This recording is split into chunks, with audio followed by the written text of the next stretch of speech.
Hello, good evening, and welcome back. So the government is continuing on with their contact tracing system, of course the one trialled on the Isle of Wight, and it was supposed to be throughout the rest of the UK in the middle of May, but no, of course not, and therefore they've delayed it to the beginning of June, just as they're easing on the lockdown as well. The Prime Minister says England will have a world-beating tracing system from June, as he was accused of leaving a huge hole in the country's coronavirus defences. Will it be? Well, no, not really. I mean, you could of course just copy countries like South Korea if you want, but what do you mean by world beating?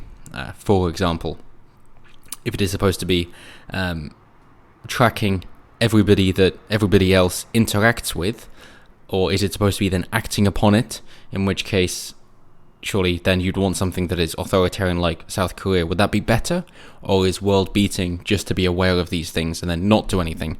Well, no, of course not, because you've got to contact the other people that they've been in contact with. You've actually got to know who's been in contact with whom, and then informing the local authorities of things to do about it, which is what they intend to do. In which case, world beating seems to be going for something that is as authoritarian as they can get away with. And so their take on world beating will likely be that, hey, we're balancing it perfectly between safety and freedom. And that is the narrative of which they will want to push. So they'll go as authoritarian as possible, totalitarian, so that they can, of course, extend their power, and government only grows, it never shrinks. But where they're a bit left out of, for example, not locking people in their homes and waiting for them to either die or get better, welding their doors shut, as we've seen in China, then they'll say, see, we're not authoritarian, we're doing what is necessary and no more.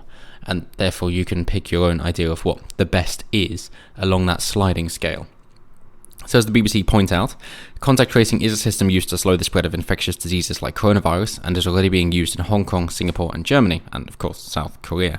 One method involves the infected person listing all the people with whom they have had prolonged and recent contact to be tracked down by phone or email, which of course isn't very reliable, and not only will people forget, but they might not want to list who they've been in contact with. Another uses a location tracking mobile app which identifies people the patient has been in contact with, which is far more effective, but of course far more infringing as well.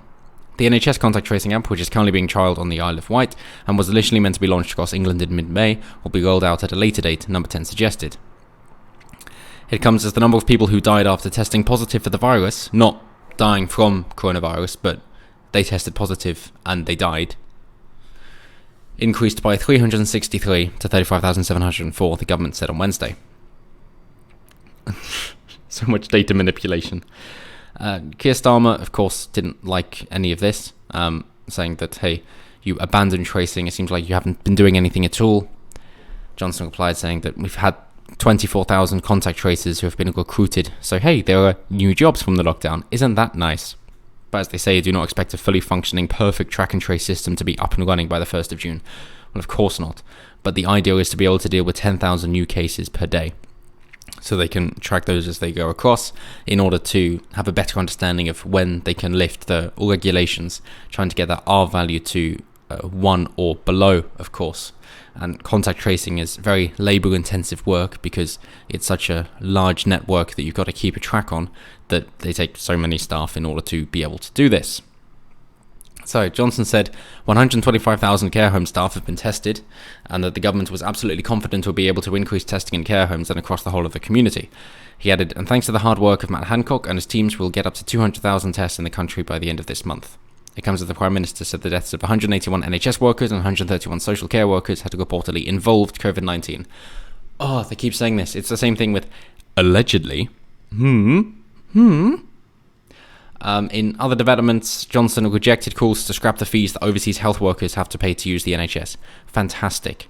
Seeing as we're paying anyway, why should other people not have to pay? Doesn't really make sense. And yes, we are paying for the NHS. That's the national insurance tax. Of course. At least 11 councils have expressed safety concerns over the government's plan to reopen English primary schools to some pupils on 1st of June. In which case, of course, you've got the teachers' unions and saying that they have to be well protected, and if they're not, then they won't return. But simply. The air industry part of Rolls-Royce in Derby has cut 9,000 jobs because there isn't enough demand. And Marks & Spencer's boss has warned customers may never shop the same way again. because of the social distancing and how people are allowed in the shop. Although, of course, it does seem that once people are inside, nobody cares. And with all that in mind and contact tracing, well, you want to know if you've got the virus or not then, in which case you can find out if you have it, or you can find out if you have had it. So, that's the antibody testing, which NHS England official cautions against buying.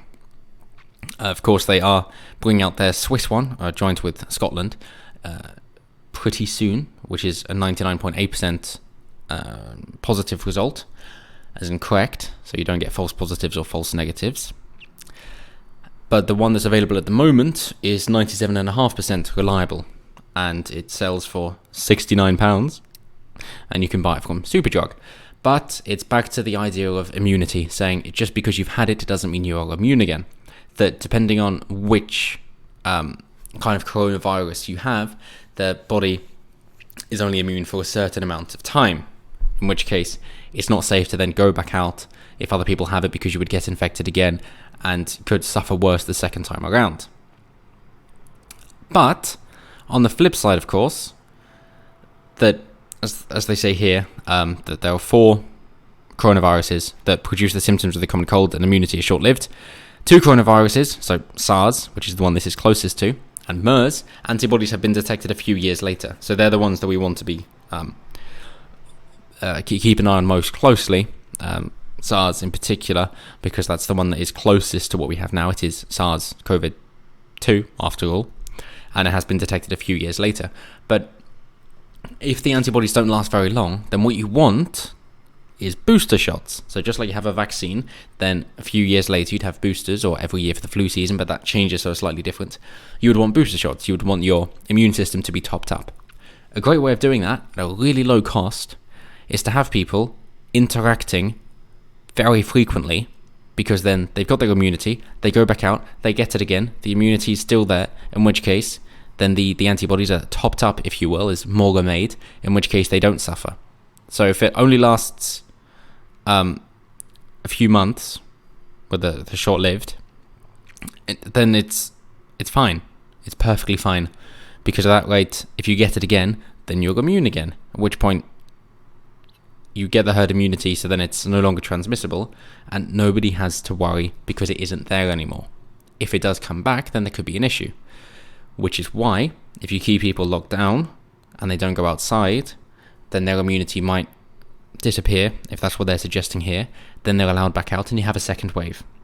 Of course, at the same time, concurrently, you have the virus itself transmuting, in which case, when people go back, even if they were immune to the previous strain, they are no longer immune to the new strain. So we'll have to keep an eye on that, but that's the idea with the contact tracing, in order to know what people are up to and if they've been in contact, and then of course who has had it, and are they still possibly infecting people, or are they now immune and therefore it's just antibodies and not antigens. But it seems like good news, and all the more reason to allow people out, the sooner the better, especially if people have been tested, got the antibody result in, and shown that they have had it before. If we're suggesting it's only been here for a short amount of time, then it's fine to let people out. If it's that the virus has actually been around a lot longer, and therefore the immunity is worn off, then it's also okay to let people out, because it shows that it's not really nearly such a big deal. So either way, it's good news for freedom. So as always, until next time, have a good one.